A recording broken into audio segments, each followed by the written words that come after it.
जय श्री सीताराम। आप सबका हमारे YouTube चैनल दुर्लभ ज्ञान गंगा में हार्दिक स्वागत, अभिनंदन। आज हम बात करेंगे कि हमारी रोज़ाना की पूजा का, साधना का, पूजा पाठ का फल क्यों नहीं मिलता। हम लोग ऐसी कौन सी गलतियां कर रहे हैं। प्रतिदिन की पूजा में गलतियों की वजह से हमें लाभ प्राप्त नहीं होता, अनुभव नहीं हो पाते। आज उन्हीं गलतियों पर हम बात करते हैं। अगर आप उन गलतियों को हटा देते हैं तो आपको 100% आपको आपके इष्ट देव की कृपा प्राप्त होती है। आपके इष्ट देव आपको स्वप्न के माध्यम से दर्शन भी हैं और ध्यान के माध्यम से आपको नए नए अनुभव भी प्राप्त होते हैं। कोई भी देवी या देवता ऐसे नहीं होते जो अपने भगत को अनुभव नहीं देते हो, संकेत ना देते हो। हमारे इष्ट के प्रति श्रद्धा ही हमारा विश्वास बढ़ाती है, हमारे फल की ओर हमें अग्रसर करती है। प्रतिदिन की पूजा का फल हमें कई रूपों में प्राप्त होता है। जैसे कई बार हमारी इच्छाएं पूरी होने लगती है, कई बार हमें अपने आप इष्ट की सवारी आने लग जाती है, या प्रतिदिन की साधना से बड़ा संकट भी हम लोग काट सकते हैं। देवीय शक्तियाँ ही हमें सही मार्गदर्शन करती है, एक सही दिशा प्रदान करती है कि अब आपको आगे क्या करना है। तो प्रतिदिन की पूजा में आपको गलतियां नहीं करनी। तो सबसे पहले गलती हम लोग कौन सी करते हैं? बिना आसन के पूजा करना। बिना आसन के पूजा करना, तो आपको बता दूं, बिना आसन के कोई भी पूजा स्वीकार नहीं होती। इस चीज़ का हमें विशेष ध्यान रखना होगा, क्योंकि जब आप बिना आसन के पूजा करते हैं तो धरती में जो तत्व होता है वो आपकी ऊर्जा को अवशोषित कर लेता है, और अवशोषित करने के बाद आपकी पूजा का फल चला जाता है। तो पूजा करते समय आसन या कोई कपड़ा ज़रूर ले लें, और ध्यान रहे आपका आसन आपको ही काम में लेना है, कोई दूसरा व्यक्ति आपका आसन काम में ना ले। दूसरी गलती हम लोग जो करते हैं कि पहले दिन हमने तेल का दीपक कर लिया, दूसरे दिन हमने घी की जोत जला ली, तीसरे दिन फिर हमने तेल का दीपक कर लिया या तिल के तेल का दीपक कर लिया। ऐसा बिल्कुल नहीं करना, क्योंकि भगवान आपकी श्रद्धा के भूखे हैं, ना कि आपके तेल और घी के दीपक के। दीपक एकमात्र देवताओं का एक प्रतीक होता है। अगर आपका सामर्थ्य है, चाहे वो तेल के दीपक का हो या घी के दीपक का हो, आप उसी से जोत जलाएं। देवता आपके सामर्थ्य को देखते हैं, आपके विश्वास को देखते हैं। आप अन्य लोगों की बातों में न आएँ। आपका जो सामर्थ्य है आप वही दीपक करें, बार बार आपको बदलना नहीं है। तीसरी गलती हम लोग करते हैं, कभी हमने हनुमान जी को शक्तिशाली मान लिया, कभी हमने शंकर भगवान को शक्तिशाली मान लिया। कहने का मतलब हम देवता बदलने लग जाते हैं। आज हमने इस देवता की पूजा कर ली, कल हमने इस देवता की पूजा कर ली। ऐसा हमें बिल्कुल नहीं करना है। सभी लोगों को अपने इष्ट के ऊपर विश्वास करना चाहिए। अपने इष्ट देवताओं के ऊपर या उनकी शक्तियों में भिन्नता नहीं करनी चाहिए, उनकी शक्तियों पर शक नहीं करना चाहिए। जो हमारे देवता हैं, जो हमारे इष्ट है, वो बहुत शक्तिशाली है। देवताओं को बार बार बदलने पर अपने देवताओं की, इष्ट देवता की कृपा हम पर नहीं हो पाती। जहाँ हम जोत जलाते हैं वहाँ देवीय शक्तियाँ विराजमान होती है, क्योंकि जो अग्नि तत्व होता है वो देवताओं का होता है। अग्नि पवित्र होती है, जहाँ पर देवीय शक्तियाँ विराजमान होती है।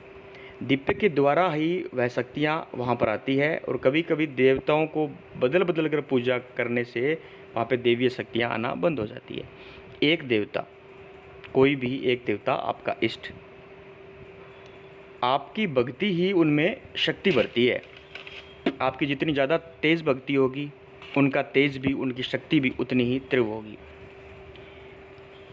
एक देवता आप कोई भी मान ले, उनकी सेवा करें, उन्हीं में सब देवता आ जाएंगे, और वही देवता आपके समस्त कार्यों को सिद्ध करेंगे। जो अगली गलती हम लोग करते हैं, ज्योत को अकेला छोड़ना। मान लो आपने दीपक प्रज्वलित कर लिया, उसके बाद आपको कहीं जाना है, आपके घर में ज्योत जल रही है, आपने घर पे ताला लगाया और आप निकल गए। ऐसा बिल्कुल नहीं करना, क्योंकि ज्योत जलाने का मतलब है देवताओं का आह्वान करना। हम लोग एक तरफ तो देवताओं का आह्वान करके उनको घर पे बुला रहे हैं, दूसरा हम लोग घर पे ताला लगा के निकल गए। ऐसा कभी नहीं करना। ज्योत को कभी अकेला नहीं छोड़ना। जब हम ज्योत जलाएं, घर पे कोई ना कोई सदस्य होना चाहिए। अगली गलती हम लोग करते हैं, पूजा का समय एक नहीं होता। कभी हमने 7 बजे पूजा कर ली, कभी हमने 9 बजे पूजा कर ली, कभी हमने 10 बजे पूजा कर ली। ऐसा हमें बिल्कुल नहीं करना। ऐसे में भगवान की कृपा प्राप्त करने की तो सोचना भी मत, क्योंकि आप अपने नियमों के पक्के नहीं हैं तो भगवान अपने नियमों के पक्के कैसे होंगे। आपका एक समय निर्धारित कर लें, इस समय आपको पूजा करनी है, क्योंकि देवताओं को भी हमारा इंतज़ार रहता है। वो सोचते हैं कि इस समय हमारा सेवक आएगा, हमें भोग लगाएगा, हमें जल पिलाएगा। वो भी हमारी प्रतीक्षा करते हैं, हमारे लिए फ्री रहते हैं। इसलिए एक समय तय करें। अगली गलती आप करते हैं माला बदलना। जैसे आज आपने इस माला से जप कर लिया, कल आपने फिर माला बदल ली, फिर जप कर लिया, फिर तीसरे दिन कोई और माला ले ली, उससे जप कर लिया। तो ऐसा भी बिल्कुल नहीं करना। आपको एक ही माला से जप करना है, क्योंकि जब आप एक ही माला से जप करते हैं तो वह माला चेतन होना प्रारंभ हो जाती है। जब आप बीच में माला बदल लेते हैं तो इस मंत्र का फल आपको कभी नहीं मिलता। अगली गलती आप करते हैं कि देवताओं को भोग नहीं देते। भोग देना बहुत ज़रूरी है। कोई भी पूजा हो, कोई भी साधना हो, कोई भी अनुष्ठान हो, भोग देना बहुत ज़रूरी है। भोग के बिना खाली ज्योत जलाना नहीं चाहिए।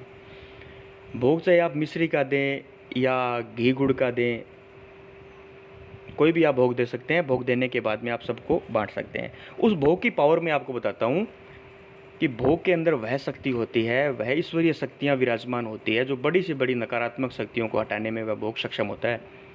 आपके अंदर की नकारात्मक ऊर्जा को नष्ट कर सकारात्मक ऊर्जा का संचार करता है। उस भोग का प्रसाद को ग्रहण करने से आप में आत्मविश्वास बढ़ता है। अगली जो गलती आप लोग करते हैं, मंदिर में जल का लोटा नहीं रखते, क्योंकि जल में वरुण देवता का निवास होता है। जिस घर में जल का लोटा पूजा में नहीं रखा जाता, वहाँ देवीय शक्तियाँ विराजमान नहीं होती। आपने देखा होगा, कोई नवरात्रा हो, जागरण हो, अनुष्ठान हो, हम सब लोग कलश भरकर जरूर रखते हैं, कलश की स्थापना जरूर करते हैं। अगले दिन मंदिर में जो डेली का हम कलश भर के रखते हैं, उस जल को अगले दिन सूर्य भगवान को अर्पण करना चाहिए। और वह जल इसलिए भी होता है कि जब देवताओं को प्यास लगे तो वह जलपान कर सकें। अगली गलती आप जो करते हैं, सूर्य भगवान को जल नहीं अर्पण करते। सूर्य भगवान को ऊर्जा का प्रतीक माना जाता है।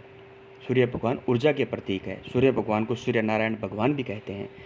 जो भगवान सूर्य को जल अर्पण करते हैं, उनके पितृदेव या उनके घर के जो पितर होते हैं, वो सदैव प्रसन्न रहते हैं, क्योंकि भगवान सूर्य से ही अन्य देवता जुड़े हुए हैं।